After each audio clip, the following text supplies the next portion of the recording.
Good morning students. आज हम शुरू कर रहे हैं गुजरात में हड़प्पा कालीन नगर का सूक्ष्म निरीक्षण। अर्थात जो गुजरात में जो हड़प्पा कालीन नगर मिले हैं उनके बारे में किस प्रकार से अध्ययन किया गया है।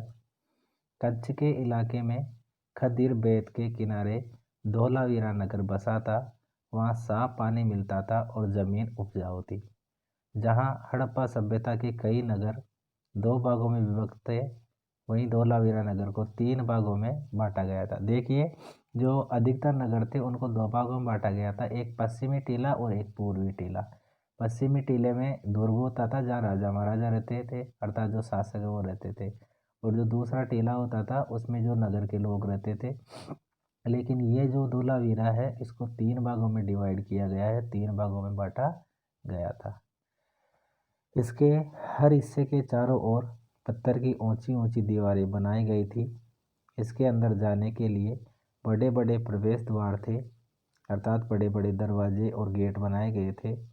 इस नगर में एक खुला मैदान भी था जहां सार्वजनिक कार्यक्रम आयोजित किए जाते थे, अर्थात यहाँ से एक स्टेडियम टाइप मिला है। ठीक है, तो उसके माध्यम से ये अंदाज़ा लगाते हैं कि ये सार्वजनिक रूप से कोई कार्यक्रम करते होंगे यहाँ पे। यहाँ मिले कुछ अवशेषों में हड़प्पा लिपि के बड़े बड़े अक्षरों को पत्थरों में खुदा पाया गया है। इन अभिलेखों को संभवतः लकड़ी में जड़ा गया था। यह एक अनोखा अवशेष है क्योंकि आमतौर पर हड़प्पा के लेख मुहर जैसी छोटी वस्तुओं पर पाए जाते थे, अर्थात अधिकतर जो पता चला है वो मोहरों के द्वारा चला है। लेकिन हड़प्पा काल में ये धोलावीरा स्थान ऐसा था जहाँ से एक बड़े से पत्थर पे कुछ खुदा हुआ मिला है। गुजरात की खंबाती खाड़ी में मिलने वाली साबरमती की एक उपनदी के किनारे बसा लोथल नगर ऐसे स्थान पर बसा था जहाँ कीमती पत्थर जैसा कच्चा माल आसानी से मिल जाता था। ये पत्थरों, शंखों, धातुओं से बनाई गई चीज़ों का एक महत्वपूर्ण केंद्र है। इस नगर में एक भंडार गृह भी था। इस भंडार गृह से कई मोहरें और मुद्रांकन या मोहरबंदी अर्थात गीली मिट्टी पर दबाने से बनी उनकी छाप मिली है। एक लोथल स्थान भी मिला है और ये लोथल यहाँ का बंदरगाह था, ठीक है, जिसे गोदीवाड़ा भी कहते हैं, और ये यहाँ से मिला है। ये देखिए किस तरीके से ये अवशेष प्राप्त हुए थे। यहाँ पर एक इमारत मिली है जहाँ संभवतः मनके बनाने का काम होता था, अर्थात मनके बनाने का कारखाना यहाँ से प्राप्त हुआ था। पत्थर के टुकड़े, अधपके मनके, मनके बनाने वाले उपकरण और तैयार मनके भी यहाँ से मिले हैं, अर्थात ऐसी चीज़ें मिले हैं जिनके द्वारा ये पता लगाया जाता है कि हड़प्पा के जो लोग थे वो किस तरीके से कार्य करते थे। मुद्रा या मोहर और मुद्रांकन या मोहरबंदी क्या होती है?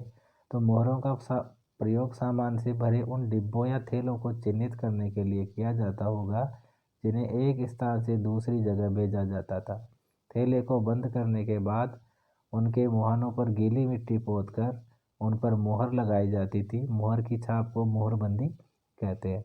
अर्थात कोई सामान था, उस सामान को भेजने के लिए तो उस सुरक्षित पहुँचे, सुरक्षित रहे, इसलिए क्या है उस पर मोहर लगाई जाती थी। अगर ये छाप टूटी हुई नहीं होती थी तो ये साबित हो जाता था कि सामान के साथ छेड़छाड़ नहीं हुई है। और आजकल भी मोहरों का है ना प्रयोग किया जाता है, जिसके माध्यम से ये पता लगता है कि इसमें किसी प्रकार की कोई छेड़छाड़ नहीं हुई है। सभ्यता के अंत का रहस्य। लगभग 3900 साल पहले एक बड़ा बदलाव देखने को मिलता है। अचानक लोगों ने इन नगरों को छोड़ दिया। लेखन, मोहर और बाटों का प्रयोग बंद हो गया। दूर दूर से कच्चे माल का आयात काफ़ी कम हो गया। मोहनजोदड़ो में सड़कों पर कचरे के ढेर बनने लगे। जल निकास प्रणाली नष्ट हो गई और सड़कों पर ही झुग्गीनुमा घर बनाए जाने लगे। ये सब क्यों हुआ कुछ पता नहीं है। कुछ विद्वानों का कहना है कि नदियाँ सूख गई थी। अन्य का कहना है कि जंगलों का विनाश हो गया था। इस कारण ये हो सकता है कि ईंटें पकाने के लिए ईंधन की ज़रूरत पड़ती थी। इसके अलावा मवेशियों के बड़े बड़े झुंडों से चारागाह और घास वाले जो मैदान है वो समाप्त हो गए होंगे। मवेशी कहते हैं जानवरों को, अर्थात ये जो जानवर पालते थे। कुछ इलाकों में बाढ़ें आ गई, लेकिन इन कारणों से ये स्पष्ट नहीं हो पाता है कि सभी नगरों का अंत कैसे हो गया, क्योंकि बाढ़ और नदियों के सूखने का असर कुछ ही इलाकों में हुआ होगा।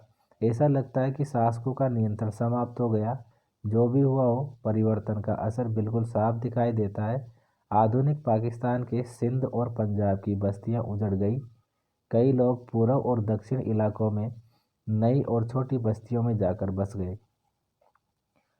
इसके लगभग 1400 साल बाद नए नगरों का विकास हुआ, और ये जो नगर है इनके बारे में हम अगली क्लास में पढ़ेंगे।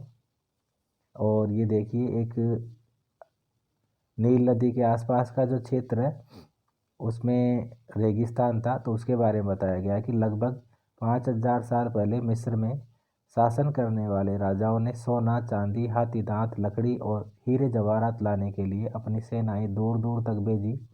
इन्होंने बड़े बड़े मकबरे बनवाए, जिन्हें पिरामिड के नाम से जाना जाता है। पिरामिड बनवाते थे ये देखिए पिरामिड है।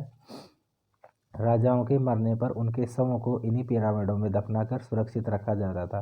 अर्थात इनका जो एक तरीके से इनको दफनाते थे, अंदर ज़मीन में गाड़ते थे और उसके ऊपर ये पिरामिड बनाते थे।